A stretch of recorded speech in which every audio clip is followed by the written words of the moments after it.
ou postuler en private equity. Bon, je vais pas reprendre exactement la même introduction de la vidéo ou postuler en M&A, même si bon, c'est vraiment dans la continuité de celle-ci que j'effectue cette vidéo. Dans cette vidéo, donc, comme son titre l'annonce et comme la phrase que je viens d'énoncer, je vais parler justement des différentes structures au sein desquelles vous pouvez postuler en private equity. Cette vidéo sera divisée en 3 parties. Je parlerai des structures small cap, mid cap et large cap, comme la vidéo en M&A. Mais le petit changement, c'est que j'ai trouvé que j'étais beaucoup trop long dans la vidéo ou postulant M&A. Je donnais beaucoup trop de détails sur les différentes missions que l'on effectue, en sachant que j'en ai déjà pas mal parlé sur ma chaîne YouTube. Donc là, en fait, ce qui va se passer, c'est qu'avant de vous énoncer les structures small, mid et large, je vais juste faire justement un bref récap des différentes missions qu'on effectue en small, mid, large, mais vraiment d'une manière assez condensée, et plus vous parler des points positifs ou négatifs, justement, effectuer plutôt un stage ou un CDI, bref, dans une structure small cap, mid cap ou large cap. Mais tout ça en, on va dire, je vais me fixer 2 minutes maximum avant de passer justement à des exemples concrets dans lesquels vous pouvez postuler. Et pour avoir notamment une liste exhaustive à partir de laquelle justement j'ai effectué cette vidéo, des différents fonds dans lesquels vous pouvez postuler, n'hésitez pas à rejoindre ma formation La boîte à outils des candidatures qui se trouvera en description de cette vidéo.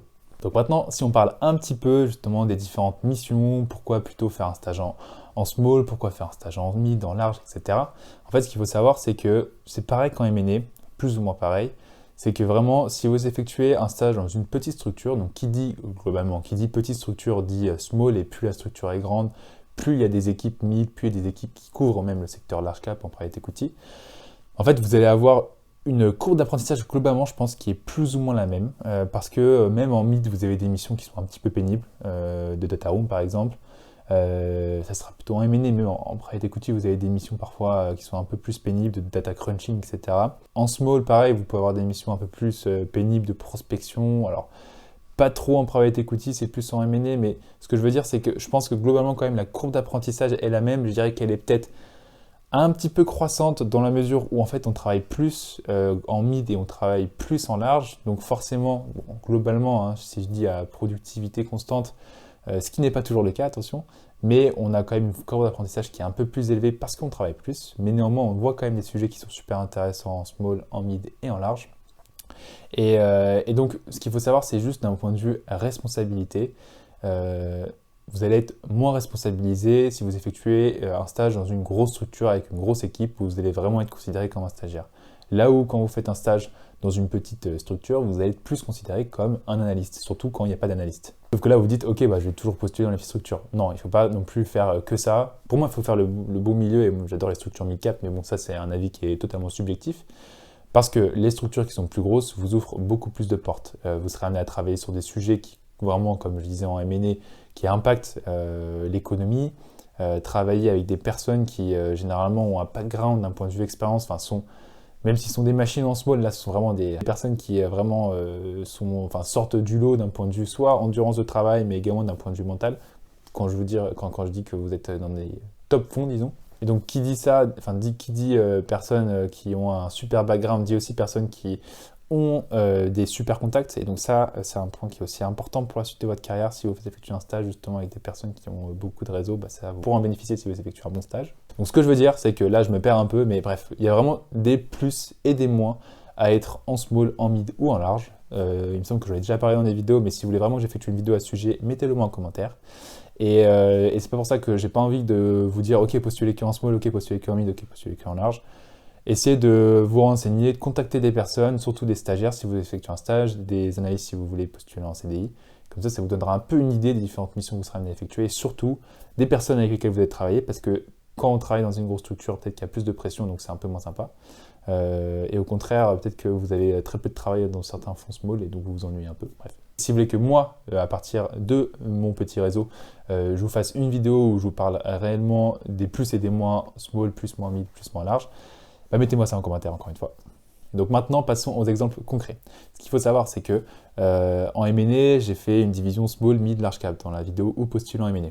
Ici, je vais plutôt faire une division en 2 parties. Une partie small, mid et une partie large parce que il y a quand même pas mal de fonds que je vais citer qui couvrent, alors certains qui couvrent le small mid et qui couvrent le large également, mais pas mal de fonds qui couvrent le small mid et donc c'est difficile de les partager et plutôt que de les citer 2 fois et donc d'avoir de la redondance, en fait je préfère combiner les deux. Et donc maintenant, parlons d'exemples. Et donc pour les fonds small et mid cap, j'ai pas mal d'exemples à vous donner. Donc il y a Andera Partners, typiquement Andera Partners qui a une équipe qui s'appelle Andera Croissance, je crois. Une équipe qui s'appelle Andera Mid Cap. Donc forcément, maintenant je crois que c'est Andera Small Cap, donc je sais plus, mais ils ont une équipe qui est dédiée au small cap, une équipe qui est dédiée au mid cap. Euraseo par exemple, alors ils ont des équipes également qui peuvent investir des plus gros tickets, mais ils ont une équipe small and mid buyout, équipe Euraseo Brands, d'autres équipes également dans lesquelles ils investissent des tickets qui peuvent être considérés plutôt comme des tickets small mid que large.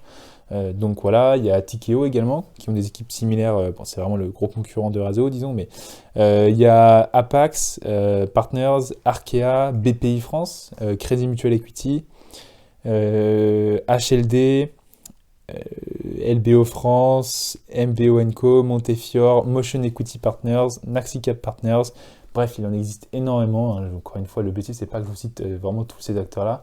Mais voilà, il y a plein de fonds small et mid cap, des fonds qui sont hors Paris, des fonds qui sont full Paris, dans lesquels vous pouvez effectuer des super stages et que je vous invite, dans lesquels je vous invite également à postuler parce que ça serait une super expérience pour vous.